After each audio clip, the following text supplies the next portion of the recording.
Nah, ketemu lagi Bro Ensis ya. Sebelumnya gue mau ngucapin dulu Assalamualaikum warahmatullahi wabarakatuh. Oke Bro Ensis, mudah-mudahan dulu dalam keadaan sehat dan tetap semangat ya di masa pandemi COVID ini ya Bro Ensis ya. Nah, jadi nggak panjang nggak lebar nih Bro Ensis.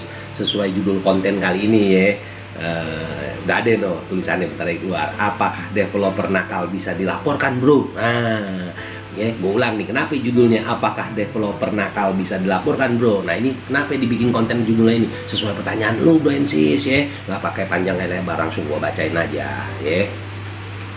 Jadi gue mulai ya. Selamat untuk lu semua super smart tim podcast. Gue ngikutin konten lu terus dan gue udah subscribe. Alhamdulillah, thank you ya. Nama gue, nama lu gua nggak sebut ya. Nama lu gua nggak sebut. Dia Bro nih ya, dia Bro nih, Bro Ensis ya. Tapi biasa gue nggak sebutin namanya, menyangkut privasi dia, nggak boleh ya. Oke, gue lanjutin. Buat lu semua di sana, gue kebetulan sama calon bini gue mau merit ya, gue doain lo ya, semoga cepet merit ya, dunia akhirat lo sama calon bini lo ya. Gue lanjutin ya. Gue sama calon bini gue, insya Allah gue akan beli rumah nih. Beli rumah, alhamdulillah ya. Nah cuman gue ada baca beberapa artikel dan berita, gue jadi bingung nih. Emang developer ada yang nakal ya Bro?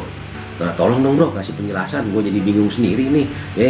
Sebelumnya thank you, gue gak bisa nulis lama-lama karena gue masih di kantor nih. Ya lu lagi di kantor, lu ngirim email ke kita ya, nggak boleh, kerja sama kerja Bro ya, harus tanggung jawab ya gitu loh.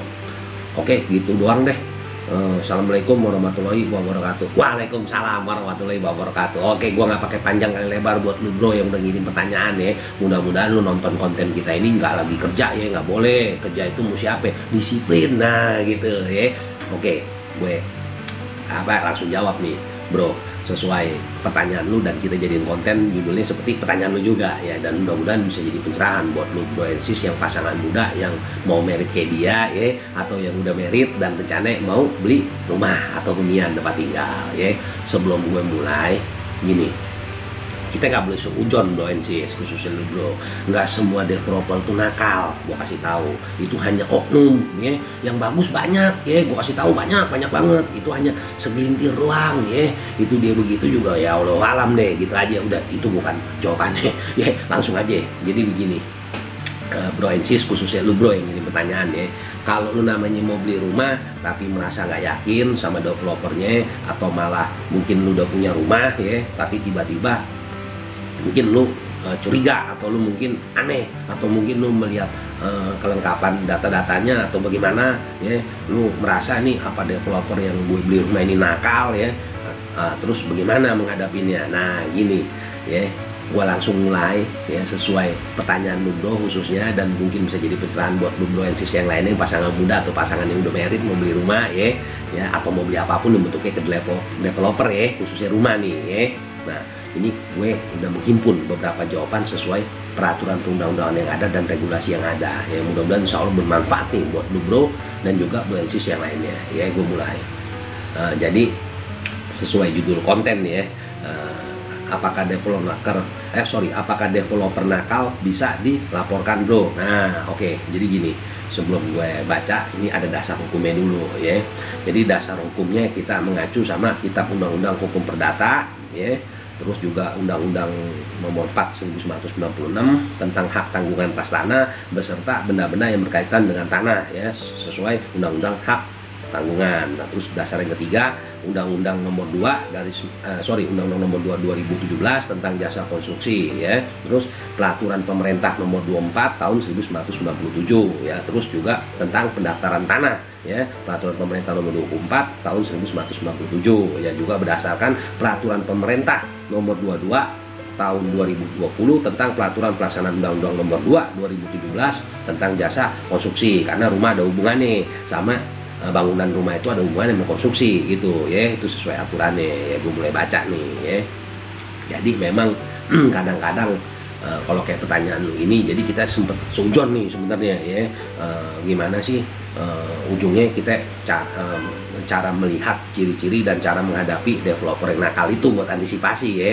Tapi nggak semua developer nakal, sekali lagi gue bilang gitu, tuh hanya oknum ya. Developer banyak yang bagus kok ya, dan rata-rata bagus sekarang ya, insya Allah ya.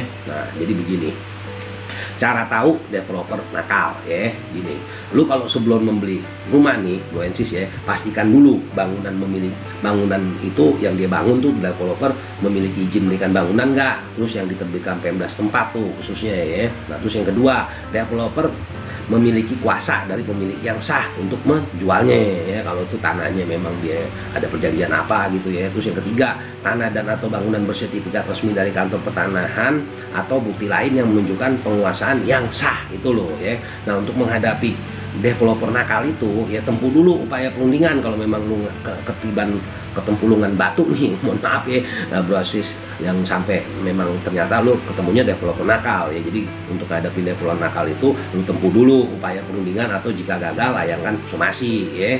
Jika developernya bergeming, ajukan gugatan kompensasi atau laporkan atas dugaan tindak pidananya ya. Nah terus yang berikutnya nih, terus kalau hadapin developer yang harga rumah yang dirubah sepihak bagaimana nih ya. Jadi kalau untuk menghadapi oknum yang developer mengubah sepihak harga rumah ya gampang nih, bukan gampang, mohon maaf ya. Jadi satu nih, jual beli adalah perjanjian penyerahan barang dan pembayaran barang atas harga yang dijanjikan, itu dulu nih lu perlu ketahui. Terus yang berikutnya, jual beli dianggap telah terjadi ketika para pihak telah sepakat tentang barang beserta harganya meski belum ada penyerahan barang maupun pembayaran ya. Nah, terus yang berikutnya nih, jika developer mengubah secara sepihak harga rumah yang telah disepakati bersama, developer telah melakukan kompensasi, itu artinya ya. Jadi karena itu seharusnya rumah dijual dengan harga yang sudah disepakati bersama. Itu sesuai apa? Pasal 1239, 1457, pasal 1458 Kitab Undang-Undang Hukum Perdata. Nah, terus kalau seandainya nih developer yang udah beli rumah dan udah beli ternyata kok rumahnya kayaknya bangunannya asal-asalan nih ya, bagaimana tuh? Nah kalau developer sebagai pengguna jasa konstruksi dapat menjadi pihak yang bertanggung jawab ya terhadap bangunan yang asal-asalan itu ya. Berarti kan terjadi terhadap kegagalan bangunan tuh namanya, seperti amit-amit langsung dalik runtuh ya setelah ditetapkan oleh penilai ahli ya. Kalau sampai runtuh, kalau enggak sih ya enggak, ya mudah-mudahan insya Allah jangan deh ya. Nah terus ganti ruginya bagaimana? Ganti rugi berupa santunan jika ada korban meninggal dunia, amit-amit langsung dalik. Terus santunan jika ada korban menderita luka yang berakibat cacat tetap kalau bangunan itu ambruk, amit-amit langsung dalik ya. Nah terus biaya pengobatan yang dikeluarkan atau biaya pelayanan lainnya ya, dan ganti rugi atas musnahnya atau rusaknya atau hilangnya akibat kegagalan bangunan tersebut itu diatur tuh di pasal 67 ayat 1 Undang-Undang Nomor 2 2017,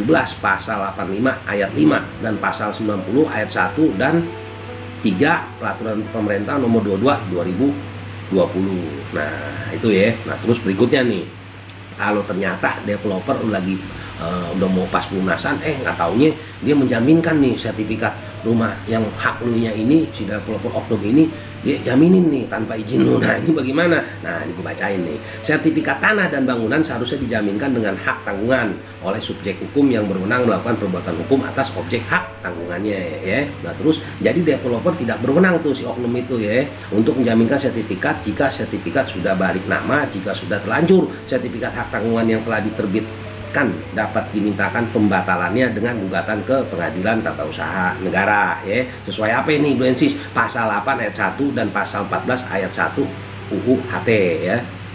Nah terus seandainya nih yang berikutnya nih, terus developer maksain lu bayar kelebihan tanah nih, bagaimana? Nah kalau seperti itu ya lu sebagai pembeli harus merujuk kembali pada akte jual beli untuk mengetahui luas tanah ya Bro Ensis. Nah terus berikutnya, pembayaran harga dan pajak tanah disesuaikan dengan data yang tercantum dalam akte jual beli, sehingga hanya luas tanah yang tercantum dalam akte jual beli itulah yang kemudian harus dibayarkan harga dan pajaknya. Jika masih ragu, maka adakan pengukuran ulang nih Bu Ensis yang menghadirkan Badan Pertanahan Nasional ya, developer dan pembeli lu ya, maksudnya agar sama-sama mengetahui luas tanah yang validasinya ya. Sesuai apa itu juga? Pasal 37 ayat 1 Peraturan Pemerintah Nomor 24 tahun 1997. Nah jadi gini bro, khususnya lu yang ngirim pertanyaan ya, makanya kita naikin konten apakah developer nakal bisa dilaporkan bro. Nah itu sorry, jadi gini, bro, ini tadi yang kita udah jawab nih, gue sama teman-teman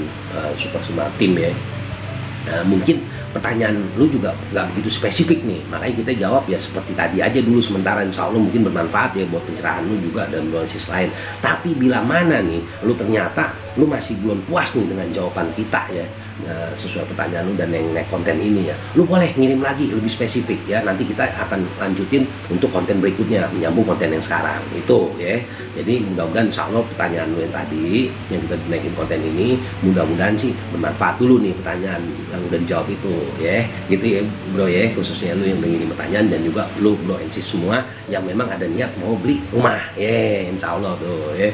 Kalau lu pada beli rumah masih muda, gua seneng deh, insya Allah lu berarti usahanya sukses nih, kalir lu bagus ya. Tapi bukan itu yang kita mau bahas bro and sis, gua jadi panjang kayak lebar kayak penggaris. Oke, seperti biasa nih bro and sis, gua mau udahin dulu nih kontennya karena apa ya, nggak bisa kelamaan, banyak yang komplain, komplain membangun sih alhamdulillah ya. Seperti biasa, kalau lu bro and sis ya, kalau lu yang udah ngirim pertanyaan dan juga mungkin seperti tadi gue bahas, lu ternyata masih belum puas, lu sambung aja pertanyaan lu, insya Allah kita sambung juga jawabannya ya, biar apa ya, biar ketemu tuh ya pencerahan yang terbaik buat lu ya gitu. Nah seperti biasa bro and sis, kalau pertanyaan lu yang kita nggak naikin konten, nah kenapa? Karena berarti nggak lewat seleksi kita, nggak layaknya naikin jadi konten bro and sis. Gue sama teman-teman tim nggak naikin jadi konten, tapi nggak usah kecil hati, tetap kita jawab bro and sis ya gitu. Lewat apa? Lewat email juga. Nah emailnya kemana nih pertanyaan lu biasa? Nah dia udah mulai nongol nih, nah lu kirim lah ke sono ya, supersemalofem@gmail.com, lu kirim nih ke sini ya. Nah nanti insya Allah kita jawab, tapi sabar ya bro and sis, jangan kecil hati, pasti kita jawab insya Allah ya. Kenapa? Ya harus dijawab, udah begitu aja ya. Oke, nah sekarang seperti biasa di bro and sis, ini kan masih suasana pandemi covid nih ya, jangan lupa pesan mama 3M ya. Kenapa? Ini udah protokol kesehatan, jadi gue mesti ngulang terus ya, karena kenapa? Manfaatnya baik insya Allah ya. Apa ya pesan mama itu? Seperti biasa 3M, pakai masker, jaga jarak kalau beraktivitas, cuci tangan, dan lu kalau pulang dari manapun jangan lupa nih bro and sis ya, salinan pakaian tuh yang bersih, yang bersih ya. Jangan lupa olahraga juga tiap hari ya, jaga makan dan pola hidup yang sehat itu ya. Nah juga seperti biasa nih bro and sis ya, kalau lu yang baru ketemu channel ini jangan lupa di subscribe ya, diklik loncengnya ya biar dapat notifikasi, jadi kalau konten kita naik lu bisa tahu, lu bisa update terus ya. Nah kalau lu yang udah subscribe alhamdulillah, thank you, kita ngucapin tim Super Semalofem Podcast yang gue wakilin ya. Jangan lupa di share, kecuali lu gak ada pulsa nih mau kuota, mohon maaf ya, astagfirullahaladzim. Nah udah gitu aja, dan juga seperti biasa bro and sis, gue seperti biasa mulu ya, memang mesti seperti biasa gitu ya, yang positif tapi seperti biasanya ya. Gini maksudnya, kalau lu bro and sis ya, biar terhindar dari semua permasalahan pelanggaran ataupun pelanggaran dan permasalahan hukum yang bisa timbul terhadap diri lu dalam kegiatan lu keseharian, makanya selalu gue ingetinnya apa? Bersihin hati lu, bersihin pikiran dan disiplin. Gue ulang ya, bersihin hati, bersihin pikiran, disiplin. Insya Allah tuh bro and sis, lu akan terhindar dari semua permasalahan tuh yang ada. Udah itu aja bro and sis, gue gak panjang kayak lebar. Dan seperti biasa juga gue minta maaf atas nama tim Super Semalofem Podcast kalau kita ada salah-salah kata. Kita kan manusia biasa ya. Itu dulu ya bro and sis ya, tetap semangat dan jaga kesehatan selalu ya. Assalamualaikum warahmatullahi wabarakatuh.